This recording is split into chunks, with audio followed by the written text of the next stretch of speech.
یہ 3 lakh square kilometre area بنتا ہے، جس میں 60% بلوچستان، 25% سندھ اور 15% چولستان ہے۔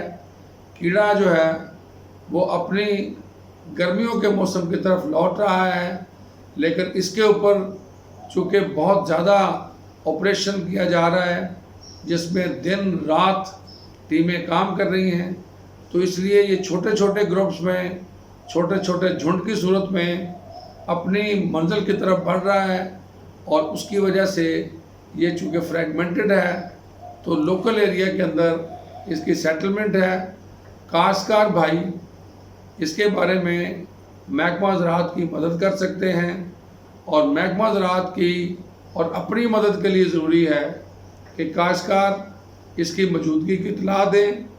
اس کو کنٹرول کرنا آسان ہے، اگر کہیں پہ موجود ہو، صبح ارلی ان دی مارننگ، صبح پو پھوٹنے کے ساتھ ہی یہ ان ایکٹیو حالت میں موجود ہوتا ہے۔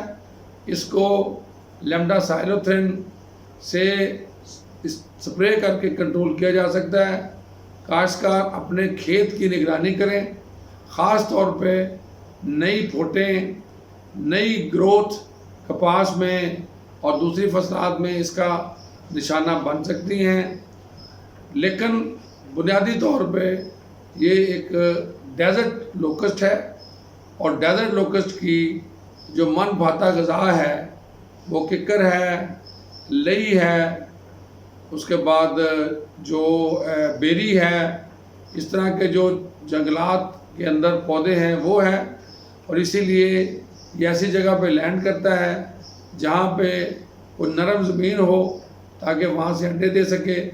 اس کی نشاندہی ضروری ہے تاکہ اگلے سیزن میں یہ انڈے بچے نکل کے اس جگہ کی فصلات کو نقصان نہ دے سکیں۔ اس کی اطلاع محکمہ کو ہوگی تاکہ محکمہ اپنی سرویلنس سسٹم کے ذریعے اس جگہ کو ٹریک کرے گا، وہاں پہ جا کے اس کو کنٹرول کرے گا۔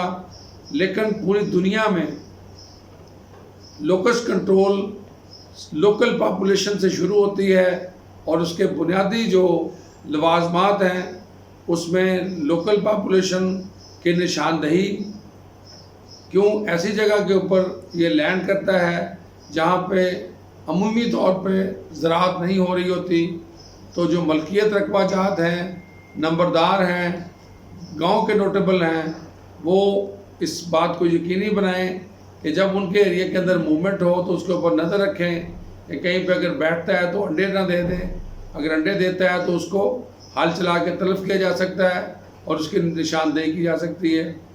دوسرا، جب وہ زمینداروں کی طرف سے، کاشتکاروں کی طرف سے نشاندہی کی جائے تو محکمہ کی ٹیمیں جا کے اس پورے ایریا کی چھان بین کریں، اور چھان بین کے نتیجے میں اس ایریا کو ہاٹ سپاٹ ڈکلیئر کریں تاکہ اس کو پھر اوکیجنلی دیکھا جا سکے۔ تیسرے نمبر پہ اچھی سپرے مشینز، مائکرون کی بات ہم کرتے ہیں، اس کے لیے اس سال لوکسٹ کے اوپر پاکستان میں نیشنل زرعی ایمرجنسی نافذ ہے، جس میں national disaster management authority, provincial disaster management authority مل کے تمام وسائل بروئے کار لا رہی ہیں، جس میں اچھی سپرے مشین منگوا رہی ہیں، اور اس وقت تک جو ہمارے پاس اویلیبل پاکستان میں ہے ہم اس کو استعمال کرتے ہوئے اس کیڑے کو روک رہے ہیں۔ بڑی مشینیں آئیں گی تو اس کا زیادہ بہتر کنٹرول ہو جائے گا، اور بڑے خطرات کے صورت میں پاکستان میں جہازوں کا بندوبست بھی کیا جا رہا ہے۔ پنجاب کی ہمیشہ گزارش رہی ہے کہ پنجاب کو محفوظ کرنے کے لیے پنجاب کے ارد گرد بارڈرز کو محفوظ کرنا پڑے گا۔ پنجاب کے ارد گرد بارڈرز اس وقت خطرات میں ہیں انڈیا کی طرف سے۔ ہمیں پچھلے سال بھی کافی لوکسٹ آیا تھا، ہم ڈپارٹمنٹ آف پلانٹ پروٹیکشن کے ذریعے ان کے ساتھ بھی رابطے میں ہیں تاکہ ان کے بارے میں ہمیں آگاہی ہو۔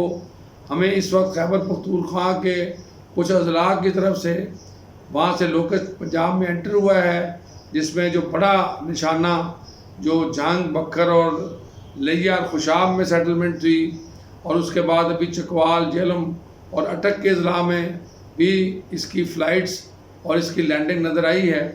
اس طرح ہمیں خیبر پختونخوا کے جو محکمہ جات ہیں ان کے ساتھ بھی ہماری بات چیت چل رہی ہے اور ہم کوشش کر رہے ہیں کہ وہ اپنے ایریے میں اس کو کنٹرول کریں. لیکن بڑا چیلنج جو ہے وہ بلوچستان ہوگا. گرمیوں میں بلوچستان کا 60% ایریا جو ایف اے او کی رپورٹ کے مطابق اس وقت ونریبل ہے. وہاں پہ پاکستان کے تمام بڑے ادارے کنٹرول کرنے کی کوشش کر رہے ہیں. بلوچستان کنٹرول ہو جائے گا تو انشاءاللہ ہمارا یہ ایریا بھی کنٹرول ہوگا اور سندھ کے ادارے اپنا کام کریں اور انشاءاللہ وہ کریں گے اور کر بھی رہے ہیں تاکہ پورے پاکستان میں لوکسٹ کے نقصانات سے روکا جا سکے. لیکن بنیادی بات لوکسٹ کا کنٹرول کاشتکاروں کے ذریعے، کاشتکاروں کے ساتھ، کاشتکاروں کی مدد سے اور محکمہ زراعت کی بیک اسٹاپنگ سے، محکمہ زراعت کی سرکوبی سے یہ ممکن ہو سکتا ہے.